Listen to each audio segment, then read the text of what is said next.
ಸಿಂಧೂರಾರುಣವಿಗ್ರಹಾಂ ತ್ರಿನಯನಾಂ ಮಾಣಿಕ್ಯಮೌಲೀಸ್ಫುರತ್ತಾರಾನಾಯಕಶೇಖರಾಂ ಸ್ಮಿತಮುಖೀಮಾಪೀನವಕ್ಷೋರುಹಾಂ ಪಾಣಿಭ್ಯಾಮಲಿಪೂರ್ಣರತ್ನಚಷಕಂ ರಕ್ತೋತ್ಪಲಂ ಬಿಭ್ರತೀಂ ಸೌಮ್ಯಾಂ ರತ್ನಘಟಸ್ಥರಕ್ತಚರಣಾಂ ಧ್ಯಾಯೇತ್ ಪರಾಮಂಬಿಕಾಂ. ಈ ಸಂಚಿಕೆಯ ಮೊದಲನೇ ಶ್ಲೋಕ. ಇದು ಲಲಿತಾ ಸಹಸ್ರನಾಮದ 150ನೇ ಶ್ಲೋಕ. ಮಾರ್ತಾಂಡ ಭೈರವಾರಾಧ್ಯ ಮಂತ್ರಿಣೀ ನ್ಯಸ್ತರಾಜ್ಯದೂಃ ತ್ರಿಪುರೇಶಿ ಜಯತ್ಸೇನಾ ನಿಸ್ತ್ರೈಗುಣ್ಯ ಪರಾಪರ. ಈ ಶ್ಲೋಕದಲ್ಲಿ ಮೊದಲನೇ ನಾಮ ಮಾರ್ತಾಂಡ ಭೈರವಾರಾಧ್ಯ ಅಂತ. ಮಾರ್ತಾಂಡ ಭೈರವನಿಂದ ಆರಾಧ್ಯಳಾಗಿರುವವಳು ಅಂತ ಈ ನಾಮ ಹೇಳ್ತದೆ. ಇಲ್ಲಿ ಮಾರ್ತಾಂಡ ಅಂತಂದರೆ ಸೂರ್ಯ. ಮೃತಿ ಹೊಂದಿದ ಅಂಡಗಳಿಂದ ಜನಿಸಿದವನು ಮಾರ್ತಾಂಡ. ಈ ಮಾರ್ತಾಂಡ ಅಥವಾ ಈ ಸೂರ್ಯನಿಂದ ಆರಾಧಿಸಲ್ಪಟ್ಟ ಭೈರವ ರೂಪವೇ ಶಿವ. ಹಾಗಾಗಿ ಈ ಮಾರ್ತಾಂಡಾರಾಧ್ಯನಾದ ಶಿವನಿಂದಲೇ ಆರಾಧ್ಯಳು ಈ ದೇವಿ ಅಂತ ಈ ನಾಮದ ವಿವರಣೆ. ಇನ್ನೊಂದು ಅರ್ಥ ಇದೆ ಈ ನಾಮಕ್ಕೆ. ಮಣಿಮಲ್ಲ ಅನ್ನುವಂಥ ಅಸುರನನ್ನು ಸಂಹಾರ ಮಾಡಲಿಕ್ಕೆ ಶಿವನು ಮಲ್ಲಾರಿ ಅವತಾರ ತಾಳಿ ಕುದುರೆ ಏರಿ ಭೂಮಿಗೆ ಬಂದಂತೆ. ಆ ಅವತಾರಕ್ಕೆ ಮಾರ್ತಾಂಡ ಭೈರವ ಅಂತ ಹೆಸರು. ಆ ಮಾರ್ತಾಂಡ ಭೈರವ ರೂಪಿ ಶಿವನಿಂದ ಆರಾಧ್ಯಳಾದ್ದರಿಂದ ಈ ದೇವಿಗೆ ಮಾರ್ತಾಂಡ ಭೈರವಾರಾಧ್ಯ ಅಂತ ನಾಮ. ಮಂತ್ರಿಣೀ ನ್ಯಸ್ತ ರಾಜ್ಯದೂಹು ಅಂತ ಮುಂದಿನ ನಾಮ. ಇದರ ಅರ್ಥ ಮಂತ್ರಿಣಿಗೆ ತನ್ನ ರಾಜ್ಯಭಾರವನ್ನು ವಹಿಸಿದವಳು. ರಾಜ್ಯಭಾರ ಅಂದರೆ ಇಲ್ಲಿ ಜವಾಬ್ದಾರಿ ಅಂತ ತಿಳ್ಕೋಬೇಕು. ಇಲ್ಲಿ ಮಾತೆಯ ಮಂತ್ರಿಣಿ ಶ್ಯಾಮಲಾ ಅನ್ನುವವಳು ಅಂತ ಬಹಳ ಮೊದಲನೇ ನಾಮದಲ್ಲೇ ನಾವು ನೋಡಾಗಿತ್ತು. ಈ ಶ್ಯಾಮಲಾ ಅನ್ನುವ ದೇವಿಯೇ ಈ ಮಾತೆಗೆ ಮಂತ್ರಿಣಿ. ಈ ಮಂತ್ರಿಣಿ ಅನ್ನೋ ಶಬ್ದಕ್ಕೆ ಬಹಳ ವಿಶೇಷವಾದ ಅರ್ಥಗಳಿವೆ. ಅಂದರೆ ಮಂತ್ರಿ ಅಂತ ಕಾರ್ಯನಿರ್ವಹಣೆಯಲ್ಲಿ ತೊಡಗಿರುವವಳು, ದೇವಿಯ ರಾಜ್ಯಭಾರದ ಹೊಣೆ ಹೊತ್ತಿರುವವಳು ಅಂತ ಒಂದು ಅರ್ಥ. ಆದರೆ ಇನ್ನೊಂದು ಅರ್ಥ ಇದೆ, ಮಂತ್ರ ಶರೀರಿಣಿ. ಇವಳು ಮಂತ್ರ ಶರೀರಿಣಿ ಅಂತ. ಮಂತ್ರವೇ ಶರೀರವಾಗಿರುವವಳು ಅಥವಾ ಮಂತ್ರದಿಂದ ಸಿದ್ಧಿಸುವವಳು ಅಂತಲೂ ಅರ್ಥ ಆಗ್ತದೆ ಈ ಮಂತ್ರಿಣಿ ಅನ್ನುವಂಥ ಶಬ್ದಕ್ಕೆ. ಎರಡು ಅರ್ಥ. ಈ ಶ್ಯಾಮಲಾ ಮಂತ್ರಿಣಿ ದೇವಿಯದೇ ಒಂದು ರೂಪ ಅಂತ ನಾವು ನೆನಪು ಮಾಡ್ಕೋಬೇಕು. ಶ್ಯಾಮಲಾ ಅನ್ನೋ ರೂಪದಿಂದ ತನ್ನ ಸಕಲ ಸೃಷ್ಟಿಯ ನಿರ್ವಹಣೆಯ ಹೊಣೆ ಏನಿದೆ ಅದೆಲ್ಲವನ್ನು, ಮತ್ತು ದೀಕ್ಷೆ ಪಡೆದುಕೊಂಡ ಮಂತ್ರ ಏನಿದೆ, ಪಂಚದಶಿ ಮಂತ್ರ, ಷೋಡಶಿ ಮಂತ್ರ ಇತ್ಯಾದಿ ಮಂತ್ರದಿಂದ ಸಿದ್ಧಿಸುವ ಆತ್ಮಜ್ಞಾನದ ಸ್ಥಿತಿ ಅಥವಾ ಬ್ರಹ್ಮಾನಂದದ ಸ್ಥಿತಿಯನ್ನೂ ಕೂಡ ಈ ಮಂತ್ರಿಣೀ ದೇವಿ ಶ್ಯಾಮಲ ಸಿದ್ಧಿಸಿ ಕೊಡುವವಳು ಅಂತ ಅರ್ಥ. ಮಂತ್ರವೇ ಶರೀರವಾಗಿರುವ ಈ ಮಂತ್ರಿಣೀ ದೇವಿ ದೇವಿಯ ಒಂದು ರೂಪವೇ ಆಗಿ ಈ ಷೋಡಶಿ, ಪಂಚದಶಿ ಈ ರೀತಿ ಎಲ್ಲ ಮಂತ್ರಗಳನ್ನು, ಬರೀ ಇದಷ್ಟೇ ಅಲ್ಲ, ಯಾವ ಮಂತ್ರವನ್ನು ದೀಕ್ಷೆ ತಗೊಂಡು ಸಾಧಕ ಪಠಿಸ್ತಾನೆ ಅಂತ ಎಲ್ಲ ಮಂತ್ರಗಳನ್ನು ಸಿದ್ಧಿಸಿ ಕೊಡುವವಳು. ಆ ಹೊಣೆ ಈ ಮಂತ್ರಿಣಿಯದ್ದು ಅಂತ ಈ ನಾಮ ಹೇಳ್ತಾ ಇದೆ. ತ್ರಿಪುರೇಶಿ ಅಂತ ಮುಂದಿನ ನಾಮ. ಇದರ ಅರ್ಥ ಇವಳು ತ್ರಿಪುರೇಶ್ವರಿ, ಮೂರು ಪುರಕ್ಕೆ ಈಶ್ವರಿ ಅಂತ ಈ ನಾಮ ಹೇಳ್ತಾ ಇದೆ. ಮೂರು ಸ್ತರಗಳುಳ್ಳವಳು ಅಂತನೂ ಈ ನಾಮದ ಅರ್ಥ. ತಂತ್ರಶಾಸ್ತ್ರದ ಪ್ರಕಾರ ಶ್ರೀಚಕ್ರದಲ್ಲಿನ ಸರ್ವಾಶಾ ಪರಿಪೂರಕ ಚಕ್ರಾಧೀಶ್ವರಿಗೆ ತ್ರಿಪುರೇಶ್ವರಿ ಅಂತ ಹೆಸರು. ಈ ತ್ರಿಪುರೇಶ್ವರಿ ದೇವಿಯದೇ ಒಂದು ರೂಪ, ಮಾತೆಯದೇ ಒಂದು ರೂಪ. ಈ ತ್ರಿಪುರೇಶ್ವರಿ ಅನ್ನೋ ನಾಮವನ್ನು ನಮಗೆ ಅನ್ವಯ ಮಾಡಿ ನಾವು ನೋಡಿಕೊಂಡ್ರೆ ನಮಗೆ ಮೂರು ಶರೀರ ಇದೆ. ಸ್ಥೂಲ ಶರೀರ, ಸೂಕ್ಷ್ಮ ಶರೀರ, ಕಾರಣ ಶರೀರ. ಅಂದರೆ ನಮ್ಮ ದೇಹ, ನಮ್ಮ ಮನಸ್ಸು, ಬುದ್ಧಿಯಾದಿ, ಇನ್ನೊಂದು ಸೂಕ್ಷ್ಮ ಶರೀರ, ಹಾಗೆ ಲಿಂಗ ಶರೀರ ಅಥವಾ ವಾಸನಾ ಶರೀರ. ಇವು ಜನ್ಮಕ್ಕೆ ಕಾರಣವಾಗುವಂಥವು ಅನ್ನೋದು ನಮ್ಮಲ್ಲಿರುವಂಥ ಮೂರು ದೇಹಗಳು. ಇದನ್ನು ಕೂಡ ತ್ರಿಪುರ ಅಂತಲೇ ಕರೆಯುವಂಥದ್ದು.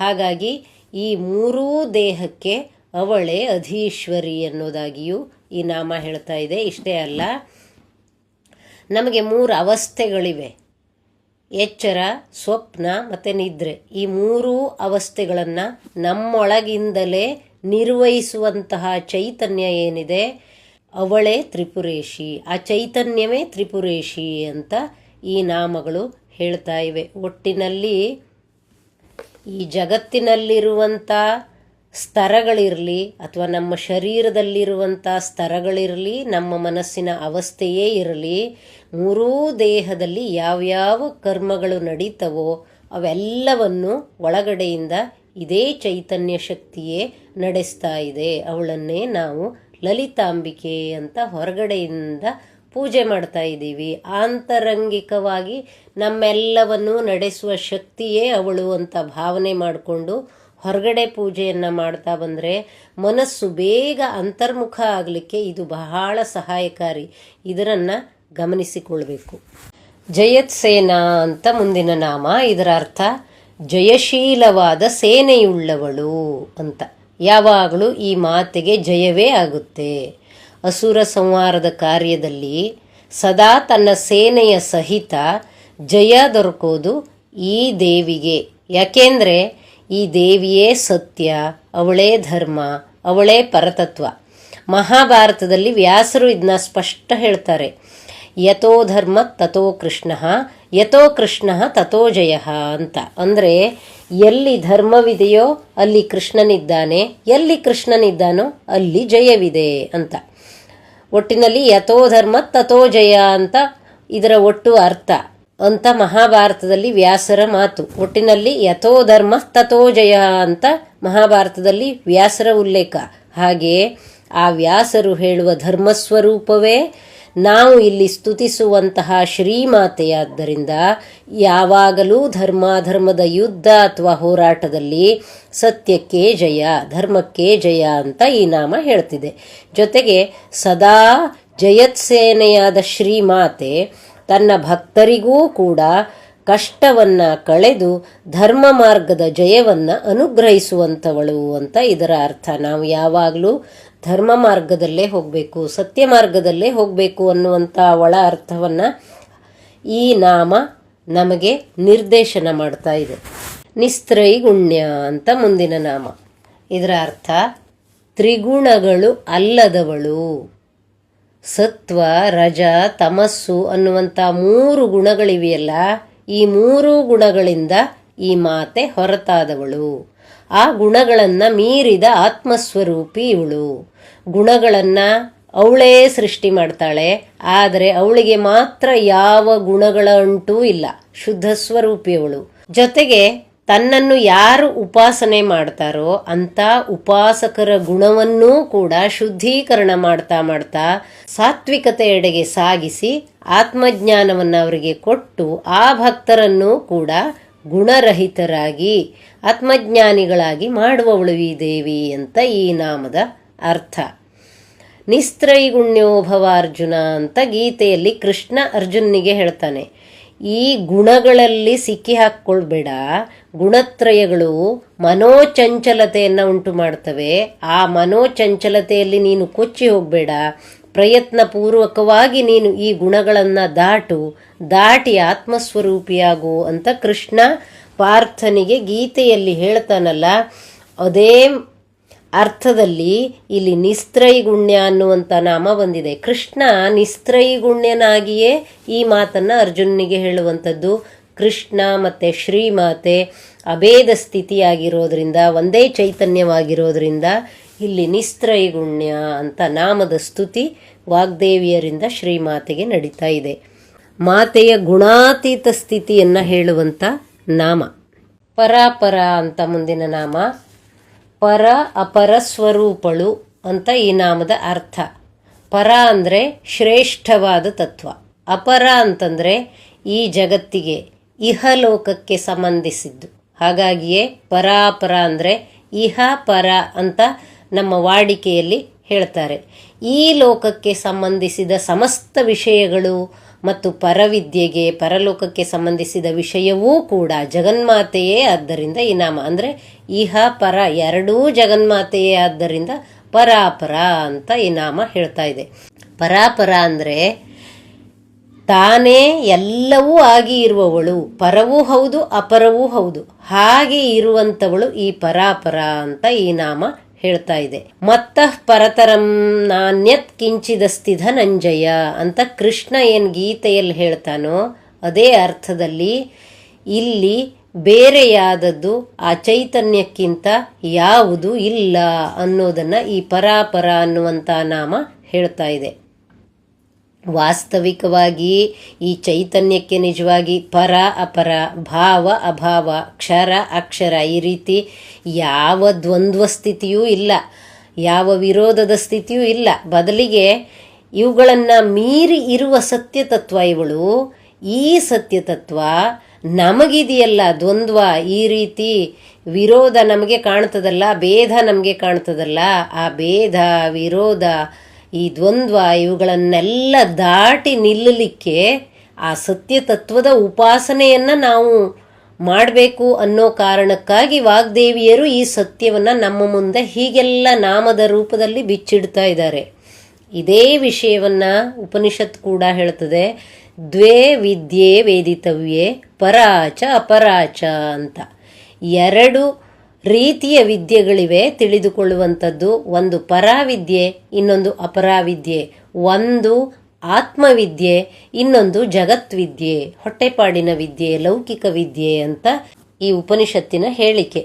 ಅದೇ ಅರ್ಥದಲ್ಲಿ ಇಲ್ಲಿ ಪರ ಅಪರ ಅನ್ನುವಂಥ ನಾಮ ಬಂದಿದೆ. 151ನೇ ಶ್ಲೋಕ. ಸತ್ಯಜ್ಞಾನಾನಂದರೂಪ ಸಾಮರಸ್ಯ ಪರಾಯಣ ಕಪರ್ದಿನಿ ಕಲಾಮಾಲಾ ಕಾಮಧುಕ್ಕಾಮರೂಪಿಣಿ.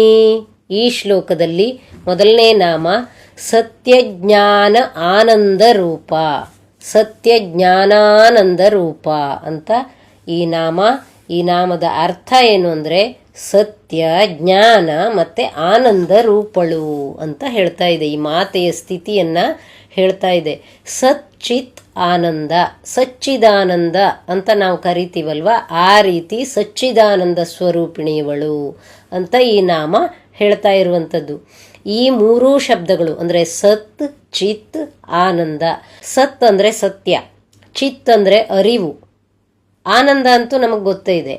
ಇದರ ಅರ್ಥ ಏನು ಅಂದರೆ ಒಳಗಿನ ಸತ್ಯವನ್ನು ಅರಿಯೋದೇ ಆನಂದ ಅಂತ. ನಮ್ಮೊಳಗಿನ ಸತ್ಯವನ್ನು ನಾವು ಅರಿತುಕೊಳ್ಳೋದೇ ಆನಂದ ಅಂತ ಈ ನಾಮ ಹೇಳ್ತಾ ಇದೆ. ಇದು ವಾಸ್ತವವಾಗಿ ಪರಬ್ರಹ್ಮ ತತ್ವದ ಲಕ್ಷಣವನ್ನು ಹೇಳುವಂಥ ನಾಮ. ಸತ್ಯವೂ ಜ್ಞಾನವೂ ಆನಂದವೂ ಅನಂತವೂ ಆಗಿರುವಂಥದ್ದು ಈ ಬ್ರಹ್ಮಸ್ಥಿತಿ. ಯಾರು ಸತ್ಯದ ಅರಿವಿಗಾಗಿ ಪ್ರಾಮಾಣಿಕವಾಗಿ ಪ್ರಯತ್ನಿಸ್ತಾರೋ ಅವರಿಗೆ ಜೀವನ್ಮುಕ್ತ ಸ್ಥಿತಿ, ಆ ಆನಂದವೇ ಆತ್ಯಂತಿಕ ಫಲವಾಗಿ ದೊರೆಯುವಂಥದ್ದು ಅನ್ನೋದನ್ನು ಈ ನಾಮ ರಹಸ್ಯವಾಗಿ ಬಿಚ್ಚಿಡ್ತಾ ಇದೆ, ಅಥವಾ ಈ ನಾಮ ಆ ರಹಸ್ಯವನ್ನು ಬಿಚ್ಚಿಡ್ತಾ ಇದೆ. ಅಂದರೆ ನೋಡಿ, ನಾವು ಕೆಲವು ಸಲ ನಮ್ಮ ಜೀವನದಲ್ಲಿ ಆನಂದವನ್ನು, ಖುಷಿಯನ್ನು ಅನುಭವಿಸ್ತೀವಿ ಅಲ್ವಾ.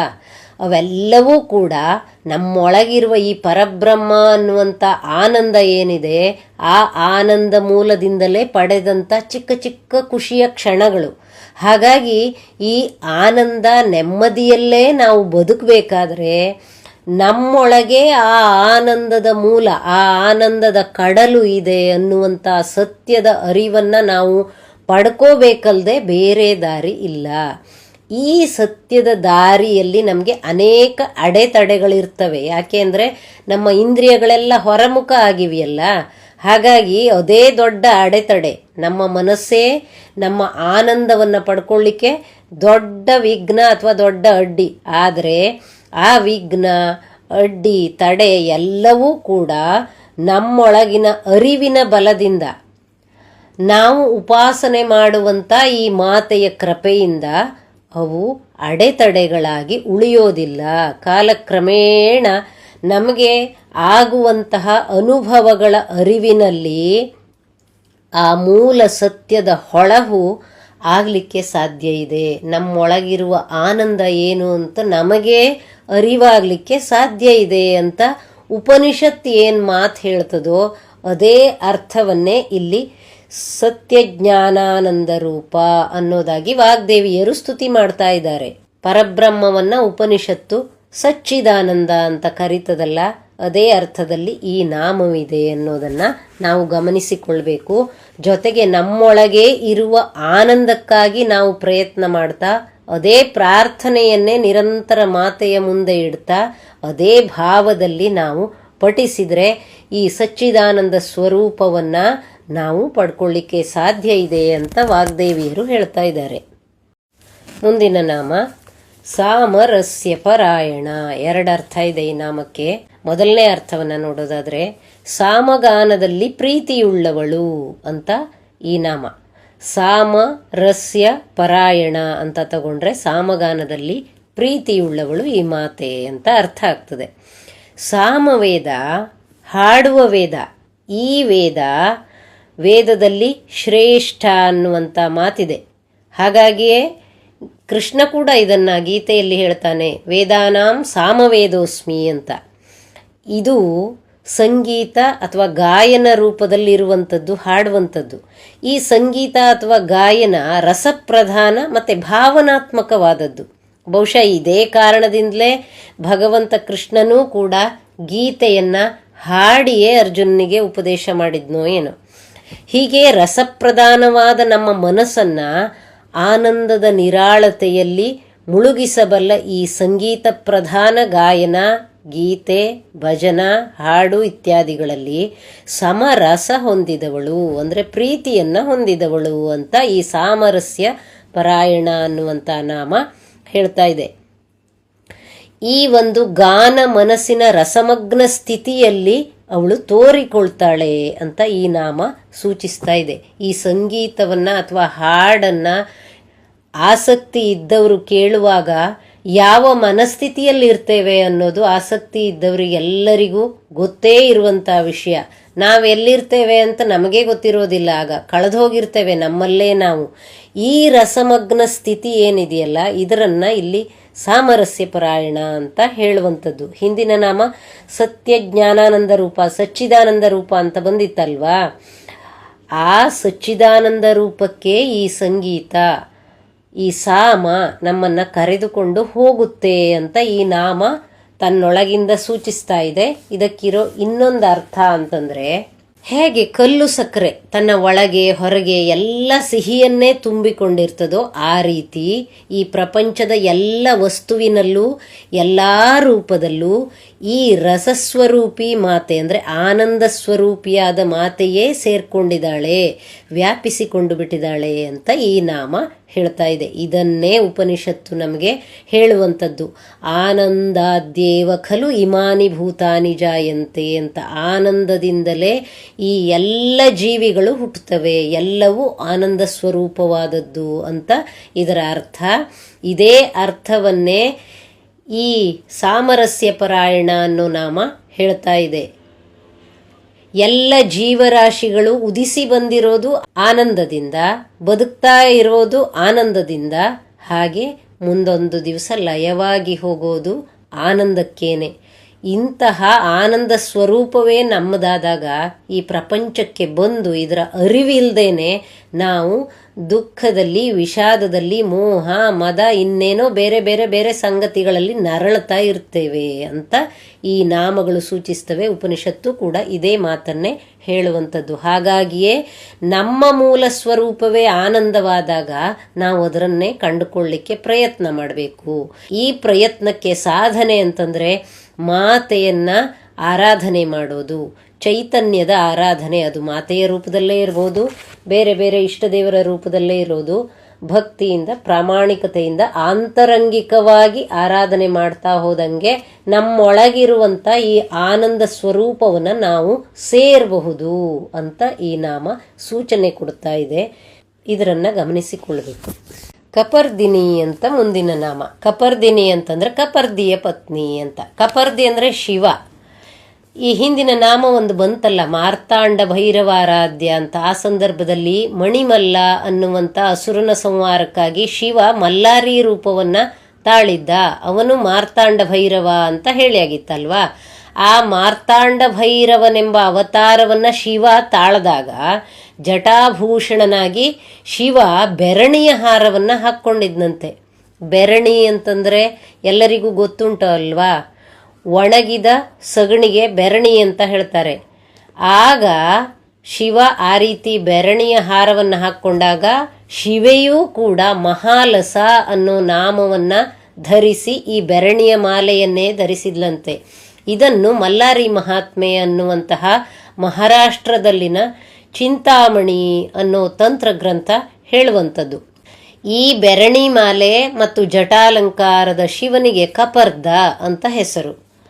ಆ ಮಾಲಸ ಮಾತೆಗೆ ಕಪರ್ದಿನಿ ಅಂತ ಹೆಸರು. ಆಶ್ಚರ್ಯ ಅಂತಂದರೆ ನಮ್ಮ ಗೋವಾದಲ್ಲಿ ಈ ಮಹಾಲಸ ಮಂದಿರ ತುಂಬ ಪ್ರಸಿದ್ಧವಾದದ್ದು. ಆ ಮಾತೆಯ ವಿಗ್ರಹದ ಚಿತ್ರವನ್ನು ನೋಡಿದಾಗ ನಮಗೆ ಗೊತ್ತಾಗುತ್ತೆ, ಇದೇ ಬೆರಣಿ ಮಾಲೆಯನ್ನೇ ಆ ಮಹಾಲಸ ಮಾತೆ ಧರಿಸಿ ನಿಂತಿದ್ದಾಳೆ. ಇನ್ನೊಂದು ಅರ್ಥ ಈ ಕಪರ್ದಿನಿ ಅನ್ನೋ ನಾಮಕ್ಕಿದೆ. ಯಾರ ಜಟೆಯು ಗಂಗಾಜಲವನ್ನೂ ಪಾವನಗೊಳಿಸುವುದೋ ಅವನೇ ಕಪರ್ದಿ, ಅವನೇ ಶಿವ. ಅಂತಹ ಕಪರ್ದಿ ಶಿವನ ಸ್ತ್ರೀ ರೂಪವೇ ಈ ಪಾರ್ವತಿ ಅಂತ. ಆ ಪಾರ್ವತಿಯೇ ಶ್ರೀಮಾತೆ ಅಂತ ಈ ಕಪರ್ದಿನಿ ಅನ್ನೋ ನಾಮ ಹೇಳ್ತಾ ಇದೆ. ನೋಡಿ, ಬೆರಣಿ ವಿಭೂತಿಯನ್ನು ತಯಾರಿಸಲಿಕ್ಕೆ ಬಳಸುವಂಥ ಪದಾರ್ಥ ಅಲ್ವಾ. ಈ ವಿಭೂತಿ ಅನ್ನುವಂಥದ್ದು ಈ ಶೈವರಿಗೆ ಎಷ್ಟು ಪವಿತ್ರ, ಶಿವಭಕ್ತರಿಗೆ ಇದು ಎಷ್ಟು ಪವಿತ್ರ ಅಂತ ನಮಗೆಲ್ಲ ಗೊತ್ತೇ ಉಂಟು ಅಲ್ವಾ. ಹಾಗಾಗಿ ಇದನ್ನು ಸೂಚಿಸಲಿಕ್ಕೆ ಬೆರಣಿಯ ಮಾಲೆಯನ್ನೇ ಈ ಶಿವೆಯರು ಧರಿಸಿದ್ದಾರೆ ಅಂತ ಈ ನಾಮ ಹೇಳುವಂಥದ್ದು. ಇದನ್ನು ಗಮನಿಸಿಕೊಳ್ಬೇಕು. ಮುಂದಿನ ನಾಮ ಕಲಾಮಾಲ. ಕಲಾಮಾಲ ಅಂತಂದರೆ ಕಲೆಗಳನ್ನೇ ಮಾಲೆಯಾಗಿ ಧರಿಸಿದವಳು ಅಂತ.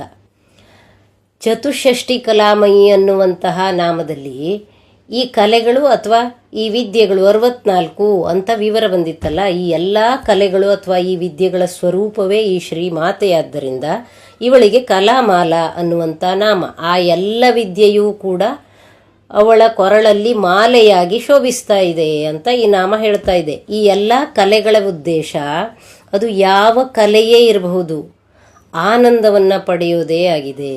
ಈ ಕಲೆಗಳಲ್ಲಿ ಮನಸ್ಸಿಗೆ ಒದಗುವಂಥ ಒಂದು ರಸಮಗ್ನತೆ ಏನಿದೆ ಅದರಿಂದಲೇ ಆನಂದ ಸಿಗುವಂಥದ್ದು. ಹಾಗಾಗಿ ಎಲ್ಲ ಕಲೆಗಳಲ್ಲೂ ರಸಪರಾಯಣಳಾಗಿ ಆನಂದಾತ್ಮಕವಾಗಿ ಕಲಾತ್ಮಕಳಾಗಿ ನೆಲೆಸಿರುವ ಸತ್ವವೇ ಈ ದೇವಿಯಾದ್ದರಿಂದ ಅವಳಿಗೆ ಕಲಾಮಾಲ, ಕಲಾತ್ಮಿಕ, ಚತುಷ್ಷಷ್ಠಿ ಕಲಾಮಯಿ, ಸಾಮರಸ್ಯ ಪರಾಯಣ, ಹೀಗೆ ಎಲ್ಲ ನಾಮಗಳು ಕಲೆಗೆ ಸಂಬಂಧಪಟ್ಟು ಬಂದಿರುವುದು. ಇದೆಲ್ಲವೂ ಏನನ್ನು ಸೂಚಿಸ್ತದೆ ಅಂತಂದರೆ ಈ ಎಲ್ಲ ಕಲೆಗಳ ಪ್ರಕಾರದಲ್ಲಿ ಆ ಕಲೆಗಳಲ್ಲಿ ಆಸಕ್ತಿಯುಳ್ಳವರು ಆ ಕಲೆಯನ್ನು ಅಭಿನಯಿಸೋದ್ರಿಂದ ಮತ್ತು ಆ ಅಭಿನಯವನ್ನು ನೋಡೋದ್ರಿಂದ ಆನಂದವನ್ನೇ ಪಡೀತಾರೆ. ಆ ಆನಂದ ಸ್ವರೂಪವೇ ಶ್ರೀಮಾತೆ ಅನ್ನೋದಾಗಿ ಈ ಕಲಾಮಾಲ ಅನ್ನುವಂಥ ಅಥವಾ ಈ ಕಲೆಗೆ ಸಂಬಂಧಪಟ್ಟ ಈ ಎಲ್ಲ ನಾಮಗಳು ಕೂಡ ಹೇಳ್ತಾ ಇವೆ. ಕಾಮಧುಕ್ ಅಂತ ಮುಂದಿನ ನಾಮ. ಇದರ ಅರ್ಥ ಕಾಮನೆಗಳನ್ನು ನೀಡುವವಳು, ಹಂಬಲಗಳನ್ನು ಈಡೇರಿಸುವವಳು, ಭೋಗವನ್ನು ನೀಡುವವಳು, ಹೀಗೆಲ್ಲ ಅರ್ಥ ಇದೆ. ಭಕ್ತರ ಬೇಡಿಕೆಗಳನ್ನು ಈ ತಾಯಿ ಈಡೇರಿಸ್ತಾಳೆ. ಹಾಗೆ ಕಾಮಧೇನು ಅಂತಿದೆಯಲ್ಲ, ಕೇಳಿದ್ದನ್ನು ಕೊಡುವಂಥದ್ದೇನು, ಇದು ದೇವಲೋಕದಲ್ಲಿದೆ ಅಂತ ಹೇಳ್ತಾರಲ್ವಾ.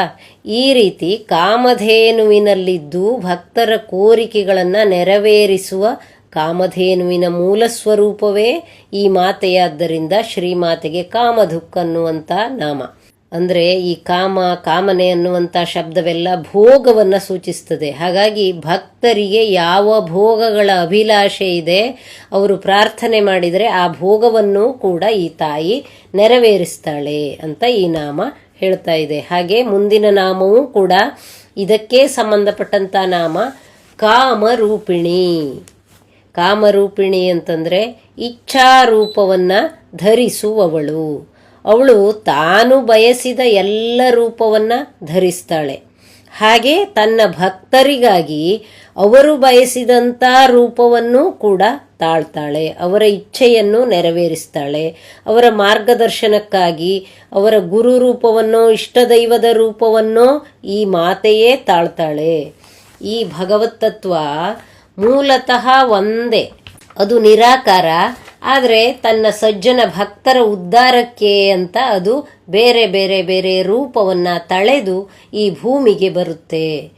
ಕೃಷ್ಣ ಹೇಳ್ತಾನಲ್ಲ, ಪರಿತ್ರಾಣಾಯ ಸಾಧೂನಾಂ ವಿನಾಶಾಯ ಚ ದುಷ್ಕೃತಾಂ ಧರ್ಮ ಸಂಸ್ಥಾಪನಾರ್ಥಾಯ ಸಂಭವಾಮಿ ಯುಗೆ ಯುಗೆ. ಈ ಶ್ಲೋಕದಲ್ಲಿ ದೇವರು ಅವತಾರ ತಳೆದು ಈ ರೀತಿ ಬರ್ತಾನೆ ಅಂತ ಸಾಮಾನ್ಯವಾಗಿ ನಮಗೆ ಗೊತ್ತುಂಟು. ಇನ್ನೂ ಒಂದು ಬಗೆ ಇದೆ, ಅದು ಯೋಗಿಗಳು ದೇಹ ಬಿಟ್ಟ ಮೇಲೂ ಅವರ ಮಾರ್ಗದರ್ಶನ ಮತ್ತು ಅವರ ದರ್ಶನಕ್ಕೆ ಹಂಬಲಿಸುವಂಥವರಿಗೆ ಅವರು ಮೊದಲಿನ ದೇಹದಲ್ಲಿದ್ದಂತೆ ಬಂದು ದರ್ಶನ ಕೊಡ್ತಾರೆ ಅಂತ ಬಲ್ಲವರು ಹೇಳ್ತಾರೆ. ಯೋಗಿಗಳೂ ಹೌದು, ಜ್ಞಾನಿಗಳೂ ಹೌದು. ಈಗ ಶಂಕರಾಚಾರ್ಯರು, ಚಂದ್ರಶೇಖರ ಭಾರತಿಗಳು, ಶ್ರೀಧರ ಸ್ವಾಮಿಗಳಂಥವರು ಅವರ ಭಕ್ತರು ಕರೆದಾಗ ಅನೇಕ ಭಕ್ತರಿಗೆ ಈಗಲೂ ಕೂಡ ದರ್ಶನ ಕೊಟ್ಟಂಥ ಎಲ್ಲ ನಿದರ್ಶನಗಳು ಇವೆಯಲ್ಲ, ಅದೆಲ್ಲವೂ ಕೂಡ ಇದೇ ವಿಷಯವನ್ನ ಹೇಳುವಂಥದ್ದು. ವಾಸ್ತವವಾಗಿ ಅವರು ದೇಹ ಬಿಟ್ಟು ಅವ್ಯಕ್ತ ನಿರಾಕಾರರಾಗಿರ್ತಾರೆ.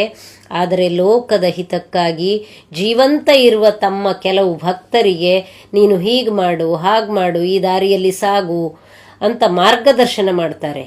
ಇದು ಇನ್ನೊಂದು ಬಗೆ, ಅಂದರೆ ನಿರಾಕಾರ ಆಕಾರವನ್ನು ತಳೆದು ಬರುವ ಇನ್ನೊಂದು ಬಗೆ. ಮತ್ತೆ ಸ್ವಪ್ನ ದರ್ಶನ ಅಂತ ಇನ್ನೊಂದು ರೀತಿ ಇದೆ. ಹಲವು ಬಗೆಗಳಲ್ಲಿ ಭಗವತ್ ತತ್ವ ಈ ರೀತಿ ರೂಪು ಧರಿಸಿ ಮನುಷ್ಯನಿಗೆ ಮಾರ್ಗದರ್ಶನ ಮಾಡುತ್ತೆ. ದುಷ್ಟ ಸಂಹಾರ ಮತ್ತು ಶಿಷ್ಟ ಜನರ ರಕ್ಷಣೆ ಮತ್ತು ಜ್ಞಾನ ಬೋಧನೆಯಿಂದ ಅವರ ಉದ್ಧಾರ, ಇವೇ ಆ ಭಗವತ್ ತತ್ವದ ಉದ್ದೇಶ ಅಂತ ಕೃಷ್ಣನೇ ಹೇಳಿದಾನಲ್ಲ. ಅದೇ ರೀತಿ ಈ ಭಗವತ್ ತತ್ವ ಮೂಲತಃ ನಿರಾಕಾರವಾದರೂ ಕೂಡ ತನ್ನನ್ನು ಆರಾಧನೆ ಮಾಡುವಂತ ಭಕ್ತರಿಗೆ, ತನ್ನನ್ನು ಹಂಬಲಿಸುವಂತ ಭಕ್ತರಿಗೆ ಯಾವುದೋ ಒಂದು ರೀತಿಯಲ್ಲಿ ದರ್ಶನವನ್ನ ಕೊಡುತ್ತೆ ಅಂತ ಈ ನಾಮ ಹೇಳ್ತಾ ಇದೆ. ಕಾಮರೂಪಿಣಿ ಅನ್ನುವಂಥ ನಾಮ. ಹೇಗೆ ಕರೀತಾರೋ ಹಾಗೆ ಅಂತ ಕೃಷ್ಣ ಭಗವದ್ಗೀತೆಯಲ್ಲಿ ಒಂದು ಮಾತನ್ನ ಹೇಳ್ತಾನೆ, ಯೇ ಯಥಾ ಮಾಂ ಪ್ರಪದ್ಯಂತೆ ತಾಂ ತಥೈವ ಭಜಾಮ್ಯಹಂ. ಯಾವ ಭಕ್ತರು ನನ್ನನ್ನು ಹೇಗೆ ಕರೀತಾರೋ, ಅಂದರೆ ಯಾವ ರೀತಿ ಅವರ ಬದುಕಿನಲ್ಲಿ ನಾನು ಬರಬೇಕು ಅಂತ ಇಚ್ಛಿಸಿ ಪ್ರಾರ್ಥನೆ ಮಾಡ್ತಾರೋ, ಮೊರೆ ಇಡ್ತಾರೋ, ಆ ರೀತಿಯಲ್ಲೇ ನಾನು ಅವರಿಗೆ ಒಲಿತೇನೆ, ಒಲಿದು ಅವರ ದಾರಿಯಲ್ಲಿ ನಾನು ಅವರನ್ನ ಭೇಟಿಯಾಗ್ತೇನೆ ಅಂತ ಶ್ರೀ ಕೃಷ್ಣ ಭಗವಂತನು ತನ್ನ ಭಕ್ತರಿಗೆ ಕೊಟ್ಟ ಅಭಯವಚನ. ಇದರ ಅರ್ಥ ಏನು? ನಾವು ಪ್ರಾಮಾಣಿಕವಾದ ಶುದ್ಧ ಪ್ರೀತಿಯಿಂದ ಈ ಭಗವಂತನನ್ನ ಕರೆದರೆ, ಭಗವತ್ ತತ್ವವನ್ನು, ತಾಯಿಯನ್ನ ಕರೆದರೆ ನಾವು ಕರೆದಂತೆ ಅವಳು ಬರ್ತಾಳೆ. ಯಾಕೆ ಅಂದರೆ ಅವಳು ಕಾಮರೂಪಿಣಿ, ಅವಳಿಗೆ ಇಚ್ಛಾಶಕ್ತಿ ಇದೆ, ಅವಳು ಹೇಗೆ ಬೇಕಾದರೂ ರೂಪುಗೊಳ್ತಾಳೆ ಅನ್ನೋದನ್ನ ಈ ನಾಮ ಹಾಗೂ ಈ ಕೃಷ್ಣ ಎಲ್ಲವೂ ಕೂಡ ಹೇಳುವಂಥದ್ದು. ನಮ್ಮ ಪ್ರಾರ್ಥನೆ, ನಮ್ಮ ಇಚ್ಛೆ ತೀವ್ರವಾಗಿದ್ದರೆ ಆ ಭಗವತ್ ತತ್ವ ನಾವು ಹೇಗೆ ಬಯಸಿದ್ದೇವೋ ಹಾಗೆ ದರ್ಶನ ಕೊಡುತ್ತದೆ ಅಂತ ಕೃಷ್ಣನ ಮಾತಿನ ಅರ್ಥವೂ ಹೌದು, ಮಾತೆಯ ಈ ನಾಮದ ಅರ್ಥವೂ ಕೂಡ ಹೌದು. ಇದರನ್ನ ನಾವು ಗಮನಿಸಿ ಅಳವಡಿಸಿ ಆ ಮಾತೆಯನ್ನ ಕರಿಬೇಕು. ಮುಂದಿನ 152ನೇ ಶ್ಲೋಕ.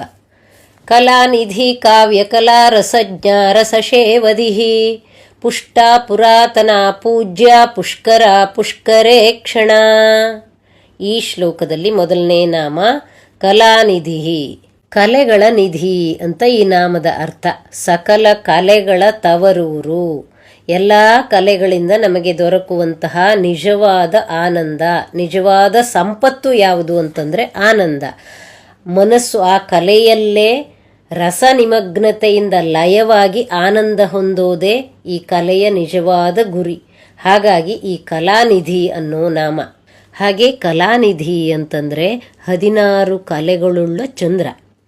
ಹುಣ್ಣಿಮೆ ದಿವಸ ಉದಯಿಸುತ್ತಿರುವ ಈ ಚಂದ್ರಬಿಂಬ ಇದೆಯಲ್ಲ, ಅದರನ್ನು ನೋಡ್ತಾ ನೋಡ್ತಾ ಈ ಲಲಿತಾ ರಹಸ್ಯ ಸಹಸ್ರನಾಮಗಳನ್ನು ಭಕ್ತಿಯಿಂದ ಯಾರು ಪಾರಾಯಣ ಮಾಡ್ತಾರೋ ಅವರಿಗೆ ಆಯಸ್ಸು, ಆರೋಗ್ಯ, ಐಶ್ವರ್ಯಗಳಿಂದ ಎಲ್ಲ ಅಭಿವೃದ್ಧಿಗಳನ್ನು, ಸುಖ ಶಾಂತಿಗಳನ್ನು ಶ್ರೀ ಲಲಿತಾ ಮಾತೆ ಅನುಗ್ರಹಿಸ್ತಾಳೆ ಅಂತ ಹಯಗ್ರೀವ ಸ್ವಾಮಿ ಅಗಸ್ತ್ಯ ಮಹಾಮುನಿಗೆ ಫಲಶ್ರುತಿಯಲ್ಲಿ ಹೇಳ್ತಾರೆ. ಈ ಲಲಿತಾ ಸಹಸ್ರನಾಮದ ಫಲಶ್ರುತಿಯಲ್ಲಿ ಹೇಳ್ತಾರೆ. ಹಾಗೆ ಅಂತಹ ಭಕ್ತರು, ಈ ರೀತಿ ಆರಾಧನೆ ಮಾಡುವಂತಹ ಭಕ್ತರು ಲಲಿತಾ ಸ್ವರೂಪರಾಗಿ ಮಾರ್ಪಡ್ತಾರೆ ಅಂತ ಕೂಡ ಈ ಹಯಗ್ರೀವ ಸ್ವಾಮಿಗಳು ಅಗಸ್ತ್ಯ ಮಹಾಮುನಿಗಳಿಗೆ ಹೇಳ್ತಾರೆ. ಇಲ್ಲಿ ಕಲಾನಿಧಿಯಾದಂಥ ಚಂದ್ರಸ್ವರೂಪಿಣಿಯೇ ಆ ಜಗನ್ಮಾತೆ. ಚಂದ್ರ ಅಂತಂದರೆ ನಿಜವಾಗಿ ನಮ್ಮ ಮನಸ್ಸು. ನಮ್ಮ ಮನೋರೂಪಿಯಾದ ಚಂದ್ರನಿಗೆ ನಮ್ಮ ಮನಸ್ಸಿನ ಒಳ ಸ್ವರೂಪ ಏನಿದೆ, ಒಳಗಿನ ಚೈತನ್ಯ ಏನಿದೆ, ಅದು ಶ್ರೀಮಾತೆ. ಹಾಗಾಗಿ ನಮ್ಮ ಮನಸ್ಸಿನ ಒಳಗೆ ಈ ಕಲಾನಿಧಿ ಇದ್ದಾಳೆ, ಅಂತರ್ಗತವಾಗಿದ್ದಾಳೆ ಅಂತ ಈ ನಾಮಗಳು ಸೂಚಿಸ್ತಾ ಇವೆ. ಇದರನ್ನು ಅರ್ಥ ಮಾಡ್ಕೋಬೇಕು. ಕಾವ್ಯಕಲಾ ಅಂತ ಮುಂದಿನ ನಾಮ. ಇದರ ಅರ್ಥ ಕಾವ್ಯಕಲೆಯ ರೂಪದಲ್ಲಿರುವವಳು ಶ್ರೀಮಾತೆ ಅಂತ. ಈ ಕಾವ್ಯದ ರೂಪದಲ್ಲಿರುವವಳು, ಈ ಕಾವ್ಯ ಅನ್ನುವಂತಹ ವಾಂಗ್ಮಯಗಳೆಲ್ಲ ಏನಿದೆ ಅವೆಲ್ಲವೂ ಕೂಡ ಈ ದೇವಿಯ ರೂಪವೇ. ಹಾಗಾಗಿ ನಾವು ಕಾವ್ಯವನ್ನು ಶಾರದೆ ಅಂತಲೇ ಗೌರವಿಸ್ತೀವಿ ಅಲ್ವಾ. ಈ ಕಾವ್ಯಕಲೆ ಒಲಿಯೋದು ಕೂಡ ಈ ಶಾರದೆಯ ಅನುಗ್ರಹದಿಂದಲೇ. ಎಲ್ಲರಿಗೂ ಅದು ಸಿದ್ಧಿಸಲ್ಲ. ಆಮೇಲೆ ಈ ಕಾವ್ಯ, ಕವನ, ಹಾಡು, ಸಂಗೀತ ಇವೆಲ್ಲವನ್ನೂ ಕೂಡ ಹೇಳಿ ಮತ್ತು ಕೇಳಿ ಪಡೆಯುವಂಥ ಆನಂದವೂ ಕೂಡ ಭಗವದಾನಂದ ಅಂತ ಈ ಕಾವ್ಯಕಲಾ ಅನ್ನುವಂಥ ನಾಮ ಹೇಳ್ತಾ ಇದೆ. ಈ ಕಾವ್ಯಕಲೆಯ ಅನುಗ್ರಹ, ಅದರ ಯಶಸ್ಸು, ಅವುಗಳಿಂದ ದೊರಕುವಂತಹ ಆನಂದ ಇವೆಲ್ಲವೂ ಕೂಡ ಭಗವತಿಯ ಕೃಪೆಯೇ. ಆದ್ದರಿಂದ ಕಾವ್ಯಕಲಾ ಅನ್ನುವಂತಹ ನಾಮದಿಂದ ವಾಗ್ದೇವಿಯರ ಸ್ತುತಿ ಮಾತೆಗೆ ನಡೀತಾ ಇದೆ. ರಸಜ್ಞ ಅಂತ ಮುಂದಿನ ನಾಮ. ರಸಜ್ಞೆ ಇವಳು ಅಂತ ಇದರ ಅರ್ಥ. ಈ ರಸ ಅನ್ನೋದಕ್ಕೆ ಎರಡು ಅರ್ಥ ಇದೆ. ನಾಲಿಗೆಯಲ್ಲಿರುವಂಥ ರಸಶಕ್ತಿಯೇ ಭಗವತಿ ಅಂತ ಒಂದರ್ಥ. ರಸ ಅಂದರೆ ಇಲ್ಲಿ ರುಚಿ ಅಂತ ಅರ್ಥ. 6 ರುಚಿಗಳಿವೆ ಅಲ್ವಾ, ಷಡ್ರಸಗಳು ಅಂತ ನಾವು ಹೇಳ್ತೀವಿ. ಸಿಹಿ, ಕಹಿ, ಹುಳಿ, ಚೊಗರು, ಖಾರ, ಉಪ್ಪು ಇವು ಆಹಾರದ ರುಚಿಗಳು. ಈ ರುಚಿಗಳಿಂದ ನಾಲಿಗೆಯಲ್ಲಿ ರಸವನ್ನುಂಟು ಮಾಡಿ ಆನಂದವನ್ನು ನೀಡುವವಳು. ರಸ ಅಂದರೆ ಇಲ್ಲಿ ಪ್ರೀತಿ ಅಂತ, ಪ್ರೀತಿಯನ್ನುಂಟು ಮಾಡಿ ಆನಂದವನ್ನು ನೀಡುವವಳು ಅಂತ ರಸಜ್ಞಾದ ಒಂದು ರೀತಿ ವಿವರಣೆ ಇದು. ಇನ್ನೊಂದು ಅರ್ಥ ಇದೆ ಇದಕ್ಕೆ. ನವರಸ ಅಂತ ಕಲಾ ಪ್ರಕಾರಗಳಲ್ಲಿ, ಮುಖ್ಯವಾಗಿ ನಾಟ್ಯಶಾಸ್ತ್ರದಲ್ಲಿ 9 ಬಗೆಯ ರಸವನ್ನ ಹೇಳ್ತೀವಿ ಅಲ್ವಾ. 9 ಬಗೆಯ ಅಭಿವ್ಯಕ್ತಿಯ ರೀತಿ, ಇದರನ್ನ ನವರಸ ಅಂತ ಕರೆಯೋದು. ಶೃಂಗಾರ, ಹಾಸ್ಯ, ಕರುಣ, ರೌದ್ರ, ವೀರ, ಭಯಾನಕ, ಬೀಭತ್ಸ, ಅದ್ಭುತ ಮತ್ತು ಶಾಂತ ಅನ್ನುವಂಥ ಈ 9 ರಸಗಳ ರಸಾಭಿವ್ಯಕ್ತಿ ಮೇಳೈಸಿದಂಥ ನಾಟ್ಯ ಅಥವಾ ನಾಟಕಾದಿ ಕಲೆಗಳ ಮೂಲಕ ನಮ್ಮ ಮನಸ್ಸಿಗೆ ಆನಂದವನ್ನು ನೀಡುವವಳು ಅಂತ ಈ ನಾಮ ಏನಿದೆ, ರಸಜ್ಞ ಅನ್ನುವಂಥ ನಾಮ ಹೇಳ್ತಾ ಇದೆ. ಮುಂದಿನ ನಾಮವು ಈ ರಸ ಅಥವಾ ಈ ಆನಂದಕ್ಕೆ ಸಂಬಂಧಪಟ್ಟಿದ್ದು. ರಸಶೇವದಿಹಿ ಅಂತ ಅಂದರೆ ರಸದ ನಿಧಿಯಾಗಿರುವವಳು ಅಂತ. ರಸೋವೈ ಸಹ ಅಂತ ಉಪನಿಷತ್ತು ಹೇಳುತ್ತೆ. ಯಾವ ರಸ ಇದು? ಪರಬ್ರಹ್ಮ ರಸ, ನಮ್ಮ ಸ್ವರೂಪದ ಆನಂದ ರಸ. ಪರಮಾನಂದ ಅಂತ ಹೇಳ್ತೀವಲ್ವಾ, ಆನಂದಾಮೃತ ಹೀಗೆಲ್ಲ ಕರಿತೀವಲ್ವಾ, ಅದನ್ನೇ ಇಲ್ಲಿ ರಸ ಅಂತ ಹೇಳುವಂಥದ್ದು. ರಸಂ ಹೇವಾಯಂ ಲಬ್ಧ್ವಾ ಆನಂದೀ ಭವತಿ ಅಂತ ಉಪನಿಷತ್ತಿನ ಮಾತು. ಇದರ ಅರ್ಥ ಏನು ಅಂದರೆ, ರಸ ಅಂದರೆ ಆನಂದಾಮೃತ ಅಥವಾ ಸ್ವಾನಂದದ ಸವಿ. ಆ ಆನಂದ ರಸವನ್ನು ಸವಿದು ಆನಂದಮಗ್ನನಾದವನು ಆನಂದವೇ ಆಗಿಬಿಡುತ್ತಾನೆ ಅಂತ ಈ ಉಪನಿಷತ್ತಿನ ಮಾತಿನ ಅರ್ಥ. ಈ ದೇವಿಯೇ ಆ ಆನಂದ ರಸ ಅನ್ನೋದನ್ನು ಇಲ್ಲಿ ರಸಶೇವಧಿ ಅನ್ನೋ ನಾಮ ಸೂಚಿಸ್ತಾ ಇದೆ. ರಸಶೇವಧಿ ಅಂತ ಆನಂದಮಗ್ನರಾಗಿ ಆ ಆನಂದವನ್ನು ಸವಿತಾನೆ ತಮ್ಮ ಸ್ವಾನಂದದ ಒಳಗಡೆಯಿಂದಲೇ ವಾಗ್ದೇವಿಯರು ಈ ರಸಶೇವಧಿ ಮಾತೆಯ ಸ್ತುತಿಯನ್ನು ಮಾಡ್ತಾ ಇದ್ದಾರೆ. ಮುಂದಿನ ನಾಮಗಳನ್ನು ಮತ್ತೆ ಮುಂದಿನ ಸಂಚಿಕೆಯಲ್ಲಿ ನೋಡೋಣ. ನಮಸ್ಕಾರ.